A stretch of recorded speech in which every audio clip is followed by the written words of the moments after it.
Bangkalan merupakan salah satu kabupaten dari Pulau Madura, juga merupakan kabupaten yang paling dekat dengan kota Surabaya yang dihubungkan dengan jembatan Suramadu dan juga Pelabuhan Kamal dengan Pelabuhan Tanjung Perak. Disebut sebagai kota zikir dan sholawat karena sebagian besar penduduknya muslim sehingga banyak sekali didirikan pondok pesantren yang diharapkan masyarakatnya dapat mempertahankan kereligiusannya dengan tidak melakukan hal-hal negatif sehingga kota Bangkalan akan tetap aman, damai, dan sejahtera. Bangkalan juga memiliki tempat wisata religi yang selalu ramai dikunjungi wisatawan. Yang pertama yaitu makam Syekhona Khalil Bangkalan. Raden Kiai Haji Khalil merupakan ulama yang sangat tersohor di Madura bahkan di luar Madura. Dikenal sebagai guru dari dua pendiri ormas terbesar di Indonesia yakni Kiai Muhammad Dahlan, pendiri Muhammadiyah, dan Kiai Haji Hashim Asy'ari, pendiri NU. Makam Syekhona Khalil ini berlokasi di kawasan Martajasa, Kabupaten Bangkalan. Setiap harinya selalu ramai dengan para berziarah dari berbagai kota di Indonesia. Kedua yaitu wisata Aing Mata Epu Bangkalan. Wisata Aing Mata Epu atau Air Mata Ibu berlokasi di Kecamatan Arosbaya, Bangkalan. Sesuai dengan namanya Air Mata Ibu, wisata ini memiliki kisah yang menyedihkan. Diceritakan Cakraningrat I Raja Madura waktu itu ternyata lebih sering menghabiskan waktunya di Mataram. Hal itu membuat istrinya Syarifah Ambami merasa sedih sehingga melakukan pertapaan di sebuah bukit di desa Buduran Arosbaya.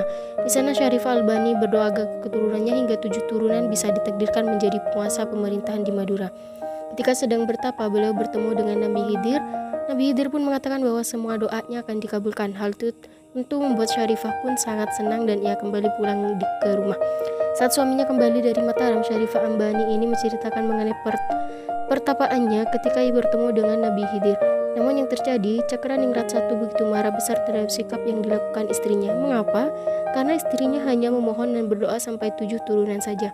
Hal ini pun membuat Syarifah Ambani merasa bersalah dan menangis dari pagi hingga malam tanpa henti.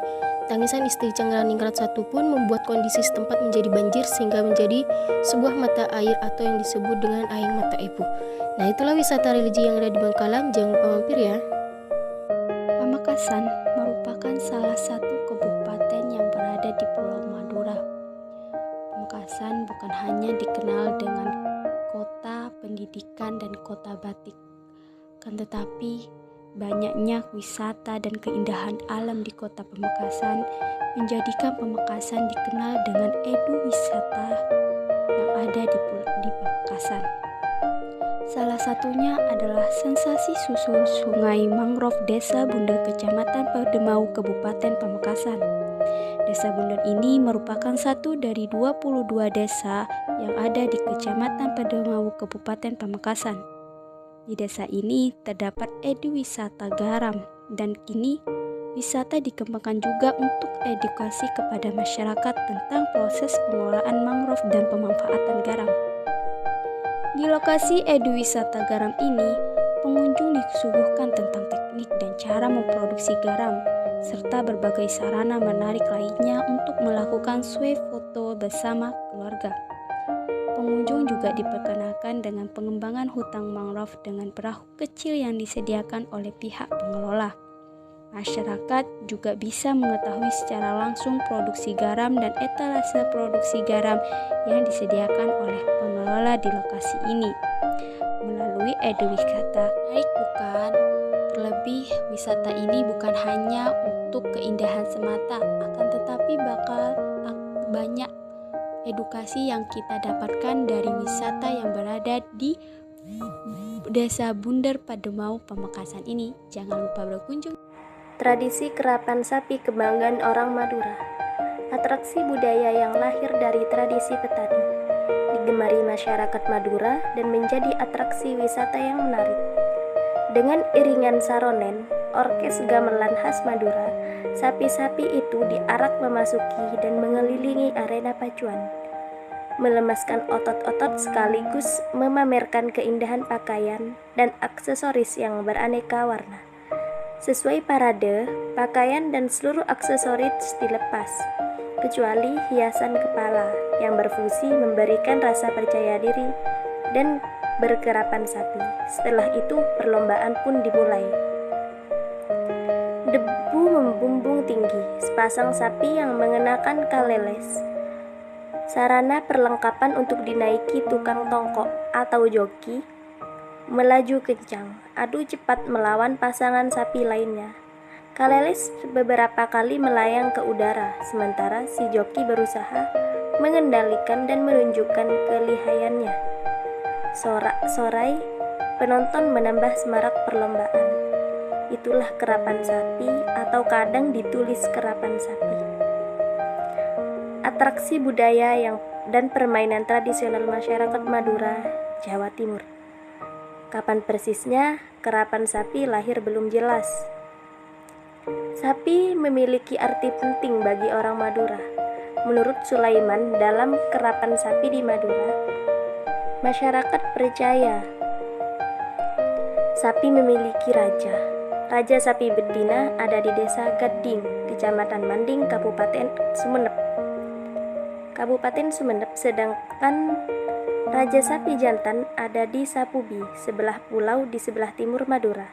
Sejak ratusan tahun lalu, sapi betina di Gading diperlihatkan dengan baik dan di kelas berkualitas. Dari daerah inilah asal mula konteks sapi betina yang dikenal dengan istilah sape pajangan atau sape solo. Sementara Sapudi dikenal menghasilkan sapi jantan unggul yang dijadikan sapi kerap atau sapi untuk kerapan. Bagi sebagian besar masyarakat Madura, kerapan sapi tidak hanya sebatas pesta rakyat biasa atau semata warisan turun-temurun. Kerapan sapi adalah simbol kebanggaan yang mengangkat harkat dan martabat masyarakat Madura.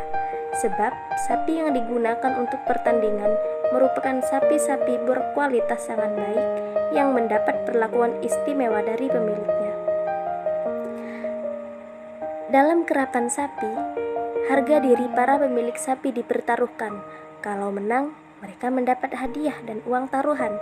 Harga sapi pemenang juga dapat membumbung tinggi. Kalau kalah, harga diri pemilik jatuh dan kehilangan uang yang tidak sedikit. Sebab perawatan sapi terbilang mahal. Berbagai cara pun sudah dilakukan demi meraih kemenangan, termasuk menyewa dukun agar sapinya selamat dari serangan jampi-jampi musuh. Dalam perkembangannya, muncul kritik atas kekerasan dan penyiksaan terhadap sapi dalam kerapan atau dikenal dengan istilah rakeng, yakni melecut badan sapi dengan cambuk berpaku agar sapi berlari kencang. Pakem lama dengan rekeng diklaim para pengerap atau pemilik atau peserta kerapan sebagai warisan moyang-moyang dan karapan sapi Madura sebenarnya. Sebaliknya, versi pakem baru dipraaksarai oleh para pecinta binatang, ulama, hingga budayawan yang ingin mengembalikan kerapan sapi seperti dulu tanpa rekeng. Pemerintah juga berkali-kali menghimbau agar tak ada kekerasan dalam kerapan sapi. Setelah sempat muncul dualisme, kini kerapan sapi yang memperebutkan piala presiden diadakan tanpa kekerasan.